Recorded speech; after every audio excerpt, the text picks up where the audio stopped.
Hi, I am Sophia. Welcome to True Payback, where story hits different. Hit subscribe. Let's dive in. My sister Sarah has a gift for making a room feel smaller the moment she walks in. Not because she's loud, she's not exactly, but because she has a way of organizing people.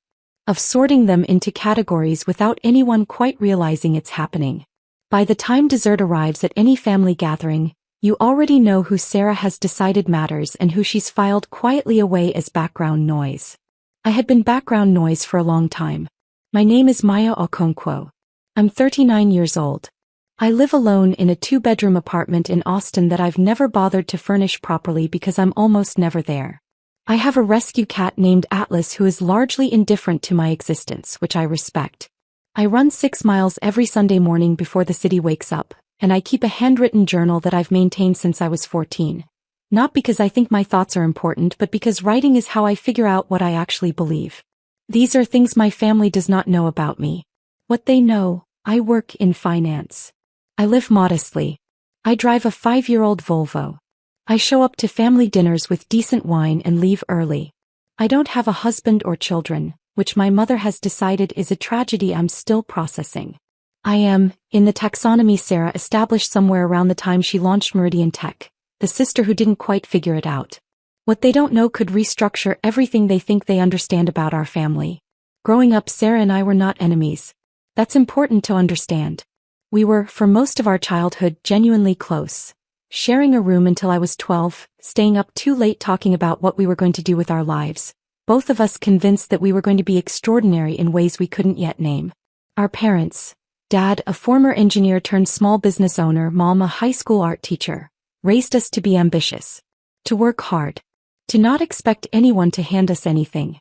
The shift happened gradually, the way most important shifts do. Sarah went to Wharton on a partial scholarship and came back transformed. Not badly, she was sharper, more focused, genuinely impressive. She had a plan. She had contacts. She had the particular confidence of someone who had been told repeatedly by credentialed people that they were exceptional. I watched the transformation with something that wasn't quite envy. It was more like recognition.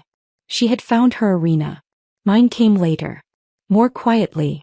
I went to UT Austin for undergrad, studied mathematics with a finance minor, graduated without ceremony.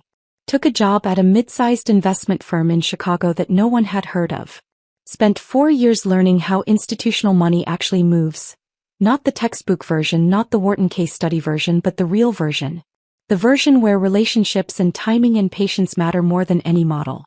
Then I moved to a private equity firm in Austin. Then at 31 I began making my own moves. I was methodical about it. I've always been methodical. My first significant investment was $200,000. My entire savings at the time, placed into a supply chain logistics startup that was 3 people and a pitch deck. It became worth $4.1 million 18 months later when a larger firm acquired it. I reinvested everything. Then again. And again. I was not lucky. I was disciplined and I was early, and I understood something that most people miss. The best opportunities look from the outside exactly like bad ideas. By the time I was 35, I managed a private portfolio of $47 million. By 37 it was $180 million. I had a small, trusted team, my investment firm Wallace Capital, my attorney Diane Reeves, and my financial advisor Marcus Webb, who had been with me since the Chicago days and who once told me entirely seriously, "Maya, the only mistake you've ever made is letting people underestimate you without cost." I thought about that a lot. The reason I kept my success private was not, at first, strategic. It was protective. I had watched money change Sarah. Not ruin her, but change her. I had watched my parents' relationship with her shift as her company grew. The way my father now deferred to her opinions at the table. The way my mother called her first with news. Money had quietly rearranged our family's hierarchy, and I didn't want to participate in that rearrangement. I wanted to be loved or not loved on terms that had nothing to do with my net worth. That was the naive version of my reasoning. The real version, the one I wrote about in my journal late at night, was simpler. I was afraid. Afraid that if they knew, they'd want something. And if they wanted something and I gave it, I'd never know again whether anything between us was real. So I stayed quiet. I drove my Volvo. I brought decent wine. I left early. Meridian Tech was Sarah's creation, and I will say this honestly. It was genuinely impressive. She founded it at 32 with a co-founder, James Park, and seed funding from 3 angel investors. The company built enterprise software for mid-market manufacturing firms. Not glamorous, not the kind of thing that lands on the covers of consumer tech magazines, but deeply useful and enormously profitable once it scaled. By year 3, Meridian had $40 million in annual recurring revenue and a reputation in the B2B space that companies twice its size would envy. I had been watching it for 2 years before I made my move. I came in through a Series C round, anonymously, through a holding entity, Vantage Meridian Holdings, that was 3 layers removed from my name. Wallace Capital structured the deal. The investment was $150 million across 2 tranches, securing me 61% controlling interest in Meridian Tech. The board knew the investor only as the Vantage principal. My identity was protected by ironclad confidentiality provisions that Diane had spent 3 weeks negotiating. Sarah knew she had a large institutional investor. She did not know it was me. I told myself this was simply professional structure. That anonymity in investment was common, standard, normal, which it is. I told myself there was no conflict of interest because I had no intention of ever exercising control. I was a passive investor who believed in the company and wanted it to succeed. Marcus looked at me over his reading glasses when I told him this and said nothing for a very long time. What? I finally said. Nothing, he said. I just think you should be honest with yourself about what you're building here. I wasn't ready to be. Not yet. For 2 years I watched Meridian grow. I attended no board meetings. I received quarterly reports. I reinvested dividends. The company expanded into 3 new markets, grew its team to 340 people, and began preliminary conversations about an IPO. Sarah was on the cover of Austin Business Journal. My father framed it and hung it in his office. At Christmas that year he pointed at it when I walked in. Your sister, he said with a pride so full it had its own gravity. Can you believe it? I can, I said. And I could. That was the thing. I was proud of her. The investment was real, not a trap. I genuinely believed in what she'd built. And I had made peace, I thought, with the arrangement, with loving my sister from behind a wall of structured equity. Then came the dinner in March. It was the kind of family gathering that masquerades as casual but is actually orchestrated. My parents' house. Mom's cooking.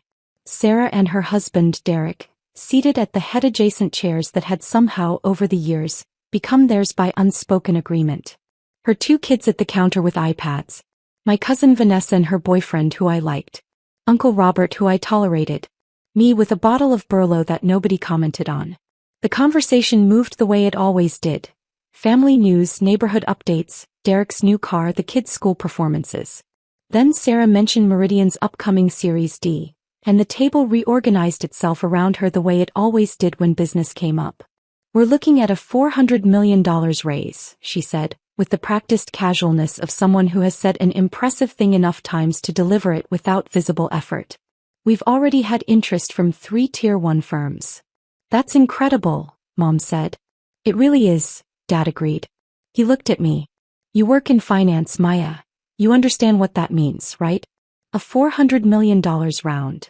I took a sip of my wine. I have some sense of it, yes. Sarah caught something in my tone, or thought she did. She turned to look at me with an expression I knew well. Patient. Slightly condescending. The expression of someone explaining something obvious to someone who means well but is limited.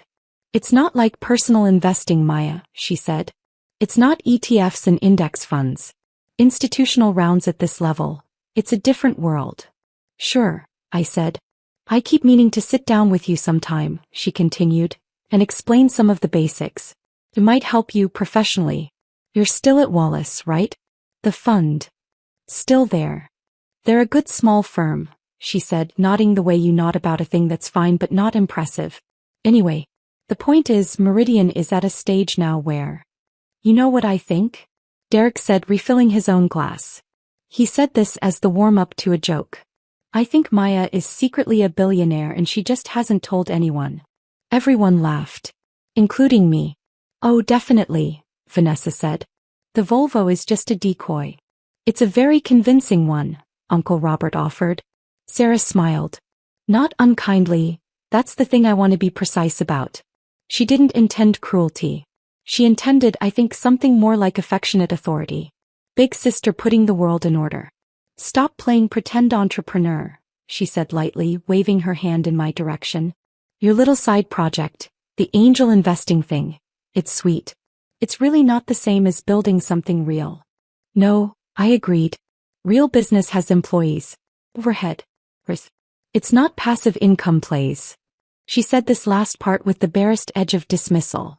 The kind that doesn't show up if you're not looking for it. I'm not criticizing. I just want you to have realistic expectations about what you're doing versus what this is. Dad smirked. He actually smirked. She still thinks she's a CO, he said quietly to Derek, and Derek laughed. I looked at my father. I'd been looking at him differently for about 2 years, ever since I'd understood something I'd been slow to name. That his pride in Sarah wasn't just pride in Sarah. It was relief. Relief that someone in the family had performed unambiguously, publicly, in ways that were legible and impressive to the world. And his gentle, consistent dismissal of me wasn't cruelty either. It was something almost sadder than cruelty. It was inattention born from a story he'd already decided was finished. Understood, I said. I had 2 more glasses of wine, helped clear the table, said goodbye warmly to everyone, drove home, fed Atlas, and sat at my kitchen table for a long time. Then I opened my laptop and wrote one email. Marcus, Monday morning first thing. I need to discuss the vantage position in Meridian. I think it's time. He replied in 4 minutes, which told me he'd been waiting. I'll have coffee ready. Monday morning I arrived at Wallace Capital at 7:45 a.m. Marcus had the files already spread across the conference table. The Vantage Meridian Holdings documentation. The shareholder agreement. The board notification protocols. Diane joined by video call from her office in Houston, already in her reading glasses, already 3 steps ahead. Walk me through what you want, Marcus said. I want to trigger the board notification clause, I said. Full disclosure. Identity reveal. And I want to formally request an emergency board meeting. That'll shock them, Diane said. Yes. Sarah will be in that meeting. I know. There was a pause. Marcus looked at me the way he had 2 years ago. That long, considering silence. Maya, he said carefully. I want to make sure we're doing this for the right reasons. I'm not sure my reasons are entirely right, I said. But I'm doing it. He nodded once. That was enough. The formal notification went out Monday at 9:15 a.m., a letter from Wallace Capital on behalf of Vantage Meridian Holdings, addressed to Meridian Tech's board of directors, disclosing the identity of the Vantage principal and requesting an emergency board convening within 48 hours. By 11:30 a.m., Meridian's outside counsel had called Diane. By noon, Sarah's assistant had called me, my actual phone number which she apparently had, asking if I was available for a call with Sarah, regarding a business matter. I said I was unavailable until Wednesday. I spent Tuesday finishing a report for another portfolio company, running my 6 miles and having dinner with my friend Priya, who knew everything and said only, "How do you feel?" when I told her it was done. Like I've started something I can't stop, I said. That's honest, she said. I'm not sure it's the same as good. She reached over and squeezed my hand. No. But you've been carrying this for 2 years. At some point, the weight of the secret becomes its own kind of lie. I didn't sleep well that night. I lay in the dark with Atlas settled on my feet and thought about Sarah at 22 staying up late, talking about what we were going to be. I thought about how genuinely I had admired her. How much of my investment in Meridian, underneath all the professional analysis, all the cold capital logic, had simply been a way of staying close to something she'd built. A way of saying, I believe in you even if you've stopped seeing me. That was the thing I hadn't told Marcus. That was the thing I hadn't fully told myself. I wasn't doing this from power. I was doing it from grief. The emergency board meeting was Wednesday at 2 p.m., in Meridian's downtown Austin offices. I arrived with Diane. I wore a charcoal blazer over a white silk blouse and my grandmother's pearl earrings, and I want to be clear that I thought about this choice very deliberately. Not armor. Not performance. Just myself fully. The version of me that existed outside my family's story about me. The boardroom was on the 14th floor, glass walls, city skyline, late afternoon light coming in at a low angle. 7 board members. Sarah at the head of the table, flanked by James Park and Meridian Sivo, A woman named Brianna Cole who I'd read everything about and who was, by every measure, excellent. Sarah's face when I walked in was something I will carry for a long time. It wasn't anger, not at first. It was pure confusion. The look of someone encountering a reality that doesn't yet have a category. She started to say my name and then stopped. She looked at Diane. She looked back at me. The board chair, a man named Gerald Watkins whom I'd reviewed extensively and respected, stood and extended his hand. Ms. Okonkwo. Thank you for coming. Thank you for convening on short notice, I said. We sat. Sarah had still not spoken. Gerald opened the meeting formally, introduced me to the board members who didn't yet have faces to attach to the Vantage name, and summarized the notification letter. Then he turned to me and said, Ms. Okonkwo, would you like to speak to the board directly? Yes, I said. I had notes but I didn't use them. I've been Meridian's largest shareholder for 2 years, I said. In that time I've attended no meetings, exercised no control and made no demands. I invested because I believed in this company. I structured anonymously for reasons that were partly professional and partly personal. I paused. The board deserves to know who holds this position. That's the primary reason I'm here. Brianna Cole spoke first. Ms. Okonkwo, what's your intention going forward? With regard to the Series D, are you planning to? I'm not planning to block anything, I said. Meridian's trajectory is sound. The Series D terms you're negotiating are reasonable. I have no interest in disrupting a company I've spent 2 years watching succeed. James Park exhaled. The room shifted slightly. Sarah's voice when it came was very quiet. How long have you known? About the company? Before you invested. I'd been watching for 2 years before I came in, I said. Since the Series B. She absorbed this. The $150 million. That was all yours? Through the holding entity, yes. Maya. She said my name with something I couldn't immediately name. Not anger. Something more layered.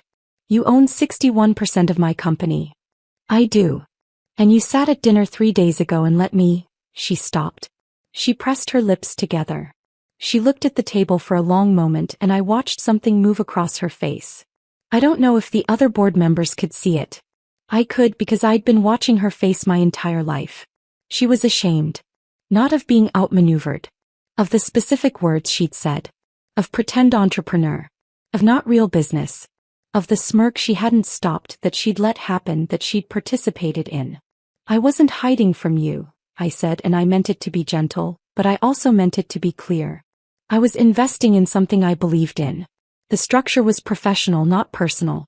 But yes. I sat at that dinner and I heard what you said and I've heard versions of it for years and I think it was time for this to stop. The room was very quiet. I'm not here to take anything from you, I continued. This isn't a hostile move. Meridian is yours. You built it. The operational vision is yours. What I'm here to do is exist, actually exist, in your understanding of who I am.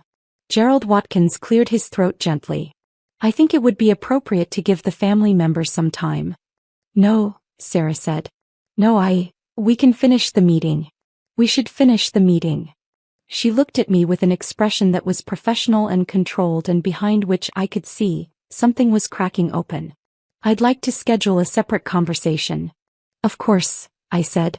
We finished the meeting. It took 40 minutes. Brianna Cole was extraordinary. She pivoted immediately to the practical implications for the Series D, asked precise questions about my participation intentions, and by the end had turned what could have been chaos into a workable path forward. I liked her very much. As the room cleared, James Park stopped beside my chair. For what it's worth, he said quietly, I always felt the company had a guardian angel. He paused. I just didn't know she was family. He left before I could respond. Sarah called me that evening. I almost didn't answer. I sat with my phone in my hand for 4 full rings, watching Atlas watch me from the counter, and then I picked up. I don't know how to start this, she said. You don't have to start it perfectly. A long silence. Then, I've been thinking about what I said. At dinner. And I've been saying versions of that for years, haven't I? It wasn't quite a question. Yes, I said. Another silence. Why didn't you tell me? About any of it? This was the question I'd been asking myself for 2 years, and I answered it as honestly as I could. Because I didn't know if you'd be proud of me or if you'd just want something.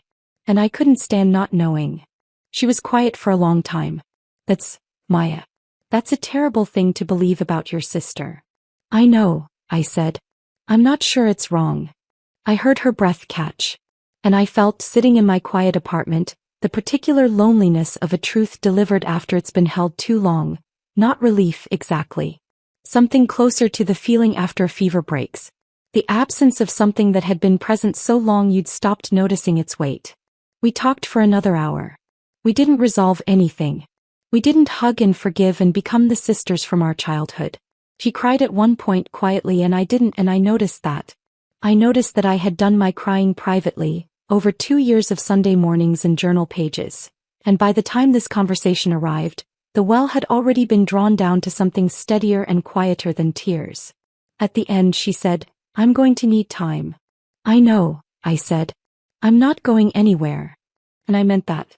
I meant it completely and with full knowledge of how complicated it was. I was not going anywhere. I was, in fact, right here, had been right here the entire time, watching her company grow, believing in something she built, loving her from behind a wall I'd built to protect myself from the possibility that she wouldn't love me back the same way. That wall had a name. I'd been writing around it in my journal for years without ever writing it directly. The name was, I'm afraid I've never mattered to you the way you've mattered to me. I still didn't know if that was true. I knew the conversation had started. I knew some things couldn't be unknotted quickly or perhaps ever. I knew that what I'd done on Monday morning had been partly professional and partly strategic and partly, at its root, a 40-year-old woman's need to be seen by her family as real. In the weeks that followed, several things happened. The Meridian board disclosed my involvement to their Series D prospects as required. And 3 of the 4 interested firms responded positively. One partner from Sequoia told Gerald Watkins privately that having a controlling shareholder with my track record actually made Meridian a more attractive investment. The Series D closed at $380 million, slightly under target but on excellent terms. My father called me 2 weeks after the board meeting. It was a Sunday morning. I was 5 miles into my run when the phone buzzed on my wrist. I stopped running. I stood on a quiet trail with the city waking up around me and answered. Maya, he said. He sounded older than I expected. He sounded like a man who had done some accounting. I want to talk to you. Okay, Dad. I think I owe you an apology. For a lot of Sundays. I looked at the trail ahead of me. At the morning light coming through the trees. At the city, quiet and enormous and full of things I'd built in rooms he'd never seen. Yeah, I said. You do. He didn't protest that. He just said, okay. We talked for 20 minutes. It wasn't enough. It was a start. I understood by the end of it that he was genuinely trying. That the smirk, the dismissals, the steady low-grade erasure had not been malicious, had been instead a failure of attention, a story he'd stopped questioning, and that he was now late attempting to revise it. I appreciated that. I also knew it didn't undo 12 years of dinners. Those 12 years lived in me in ways that a 20-minute phone call couldn't reach. I finished my run. My mother sent flowers to my apartment. A large arrangement. Dahlias, which are my favorite, which means she'd asked Sarah because Mom had never once in 12 years remembered I preferred dahlias over roses. I set them on my kitchen table and sat with them for a while. The fact that she'd asked meant something. The fact that she'd needed to ask meant something too. Both things were true. That's what I've learned at 39 after years of believing that understanding something means resolving it. Both things are true and you carry them together and you figure out how. Marcus Webb took me to dinner the week the Series D closed. He ordered good scotch and said very little until the food arrived, and then he looked at me over his glass and said, So, was it worth it? I thought about Sarah's voice on the phone. About my father's silence on the trail. About the boardroom and Gerald Watkins and James Park's quiet words. About 2 years of quarterly reports and Sunday runs and journal pages and the specific loneliness of being known only partially by the people who were supposed to know you completely. Ask me in a year, I said. He raised his glass. Fair. I raised mine. Atlas was asleep on my bed when I got home. The dahlias were still on the table, opening a little more than they had that morning.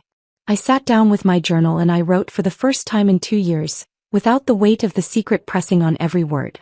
I wrote, I don't know what comes next between Sarah and me. I don't know if we get back to those late-night conversations or if we stay in this new, careful distance forever. I know that Meridian will succeed. I know that I'll show up to the next family dinner. I know that I'm not waiting anymore to be seen, that I took that into my own hands and I'm living with everything that means. I know that I love her. I know it cost something to show her that in the only language she understood. I don't know yet if it was worth it. I think that's the most honest thing I've ever written in here. I closed the journal. I sat in the quiet. The city moved outside my window, enormous and indifferent and full of things being built in rooms no one else could see. I went to bed.